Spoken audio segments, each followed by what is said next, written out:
Good morning student. Today I start the next topic in chapter 2nd Geography Physical Features of India.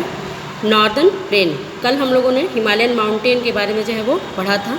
कल वो topic जो है वो complete हो चुका है। आज हम लोग जो है इंडिया का जो सेकंड फिजिकल फीचर है नॉर्दर्न प्लेन, उसके बारे में जो है वो पढ़ेंगे। The northern plain has been formed by the interplay of three major river systems, namely the Indus, the Ganga and the Brahmaputra, along with their tributaries. ठीक, अब नॉर्दर्न प्लेन का फॉर्मेशन जो है वो कैसे हुआ है? नॉर्दर्न प्लेन का फॉर्मेशन जो है वो three major river system, Indus, Ganga and Brahmaputra, और उनकी जो क्या है ट्रिब्यूटरीज हैं, यानी कि उनकी जो सहायक नदियां हैं, उनके इंटरप्ले से यानी कि उनकी परस्पर क्रियाओं से इस नॉर्दर्न प्लेन का फॉर्मेशन जो है वो हुआ है। यानी कि नॉर्दर्न प्लेन का फॉर्मेशन जो है वो Indus, Ganga and Brahmaputra and उसकी जो ट्रिब्यूटरीज हैं, ट्रिब्यूटरीज का मतलब क्या होता है, जो उसकी सहायक नदियां हैं, इन नदियों के द्वारा जो है इस नॉर्दर्न प्लेन का फॉर्मेशन जो है वो हुआ है। This plain is form of alluvial soil, और इस प्लेन का फॉर्मेशन जो है वो नदियों के द्वारा लाई गई एलुअल सॉइल के डिपोजिशन से जो है वो हुआ है। एलुअल का मतलब क्या होता है? जलोढ़। जलोढ़ का मतलब क्या होता है? यानी कि जो पानी के साथ बह करके जो बारीक पार्ट्स बह करके आते हैं, बारीक मिट्टी जो बह करके आती है, उसके डिपोजिशन से इस प्लेन का फॉर्मेशन जो है वो हुआ है। The deposition of alluvium in a vast basin lying at the foot hills of the Himalaya over million of years form this fertile plain. इस फर्टाइल प्लेन का जो फॉर्मेशन है, यानी कि जो नॉर्दर्न प्लेन है वो क्या है, एक फर्टाइल प्लेन माना जाता है, यानी कि बहुत ही उपजाऊ जो है वो माना जाता है। और इसका फॉर्मेशन जो है वो मिलियन ऑफ ईयर्स में, यानी कि लाखों वर्षों में जो है वो हुआ है। कि हिमालय की जो फुट हिल्स हैं, यानी कि हिमालय के जो, ये मान लो कि आपका क्या है, हिमालय है, जो उसका ये निचला हिस्सा है वही क्या है, उसका फुट हिल्स है, या हिंदी में इसको क्या कहते हैं, गिरिपाद कहते हैं। या कहा जाए कि हिमालय का जो निचला क्षेत्र है वहाँ पर मिलियन ऑफ ईयर्स में, लाखों वर्षों में इन रिवर्स के द्वारा अपने एलुवियम के, यानी कि अपने जलोढ़ों के डिपोजिशन से इस नॉर्दर्न प्लेन का फॉर्मेशन जो है वो किया गया है। It spreads over an area of 7 lakh square kilometre, और ये इंडिया के 7 लाख स्क्वायर किलोमीटर एरिया पर जो है वो क्या है, स्प्रेड है, फैला हुआ है। The plain being about 2400 kilometre long and 320 kilometre broad is a densely populated physiographic division. ठीक, ये जो नॉर्दर्न प्लेन है आपका वो 2400 किलोमीटर क्या है, लॉन्ग है, लंबा है, और इसकी जो चौड़ाई है वो 240 किलोमीटर से लेकर के 320 किलोमीटर के बीच में जो है वो पाई जाती है।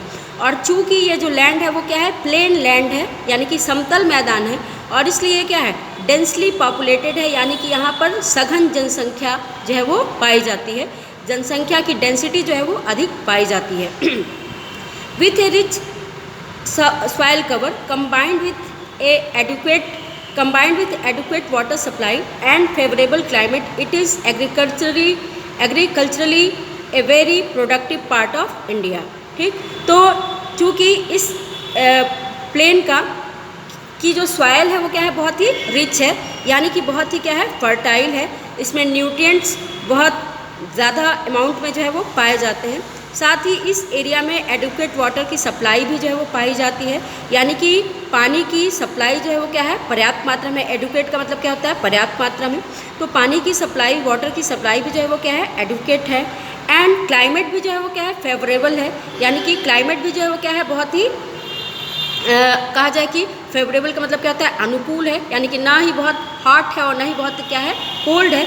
और इसलिए अगर देखा जाए एग्रीकल्चर के पॉइंट ऑफ व्यू से, तो ये इंडिया का सबसे प्रोडक्टिव पार्ट जो है वो माना जाता है, यानी कि एग्रीकल्चर में क्रॉप्स का प्रोडक्शन जो होता है वो इस पार्ट में सबसे ज़्यादा जो है वो होता है, क्योंकि यहाँ की सॉइल जो है वो क्या है, बहुत ही रिच है, न्यूट्रिएंट्स उसमें जो है एडुकेट पाए जाते हैं, वाटर की सप्लाई भी जो है वो क्या है, एडुकेट है, और साथ ही क्लाइमेट भी जो है वो क्या है, फेवरेबल है।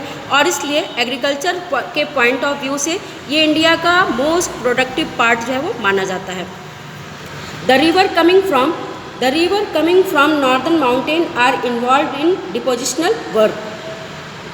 माउंटेन से, नॉर्दर्न जो माउंटेन है, यानी कि उत्तर में जो हिमालय की विशाल माउंटेन की पीक्स हैं, वहाँ से जो रिवर उतर करके आती हैं या निकल करके आती हैं, वो डिपोजिशन के वर्क में क्या होती हैं, इन्वॉल्व होती हैं। डिपोजिशन का मतलब क्या होता है, निक्षेपित करना या जमा करना।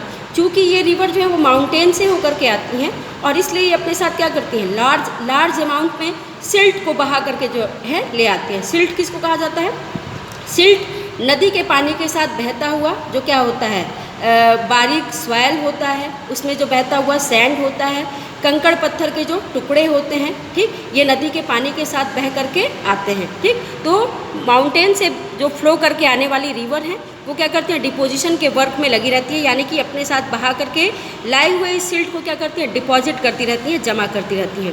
इन the lower course due to gentle slope the velocity of river decrease with result in the formation of riverine island. जब ये रिवर माउंटेन से निकल करके आती हैं तो माउंटेन में इनकी स्पीड क्या होती है, बहुत ही फास्ट होती है, क्योंकि वहाँ पर उसका स्लोप जो होता है वो क्या होता है, इक्वल नहीं होता है। वहाँ पर उसका स्लोप जो होता है वो क्या होता है, शार्प होता है, तीखा होता है, तेज होता है, और इसलिए वहाँ पर वो डिपोजिशन नहीं करती हैं। लेकिन जब ये पहाड़ों से उतर करके जो है कहा जाए कि प्लेन में आती हैं, यानी कि मैदान में एंटर करती हैं, तो अपने लोअर कोर्स में वहाँ पर नदियों के लोअर कोर्स में क्या हो जाता है, स्लोप जेंटल हो जाता है, यानी कि उसका ढाल क्या हो जाता है, मंद हो जाता है, धीमा हो जाता है, और इसलिए रिवर की जो वेलोसिटी है, यानी कि रिवर की जो गति है वो क्या हो जाती है, डिक्रीज हो जाती है, यानी कि कम हो जाती है।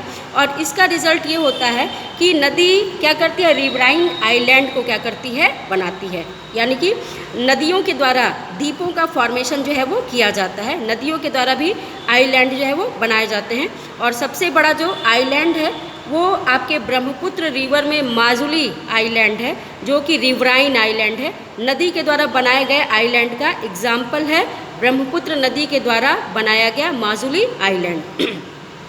The river in their lower course split into numerous channel due to the deposition of silt. ठीक, जब नदी अपने लोअर कोर्स में पहुंचती है तो उसमें सिल्ट का अमाउंट क्या हो जाता है, बहुत ज़्यादा हो जाता है, और सिल्ट का अमाउंट ज़्यादा होने की वजह से और स्लोप जेंटल होने की वजह से उसकी वेलोसिटी क्या हो जाती है, कम हो जाती है, उसकी स्पीड कम हो जाती है, और इस वजह से जो रिवर होती है वो क्या होती है, न्यूमरस चैनल में स्प्लिट हो जाती है, यानी कि असंख्य धाराओं में, असंख्य शाखाओं में क्या हो जाती है, स्प्लिट का मतलब क्या हो जाता है, बट जाना है, तो न्यूमरस चैनल में वो डिवाइड हो जाती है, बट जाती है। ठीक, these channels are known as distributaries, और इन चैनल्स को डिस्ट्रीब्यूटरीज या वितरिकाओं के नाम से जो है वो जाना जाता है।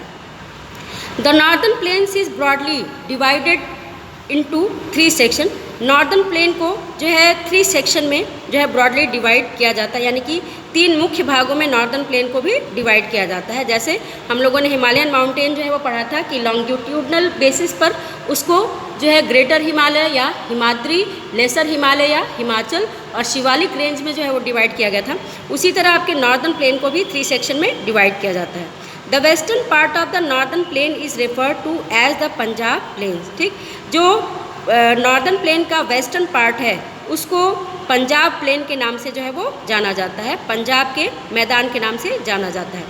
Formed by the Indus and it's tributaries, जिसका फॉर्मेशन यानी कि पंजाब प्लेन का जो फॉर्मेशन है वो इंडस रिवर यानी कि जो सिंधु नदी है और जो उसकी ट्रिब्यूटरीज हैं, उसकी सहायक नदियां हैं, उनसे इनका फॉर्मेशन जो है वो हुआ है।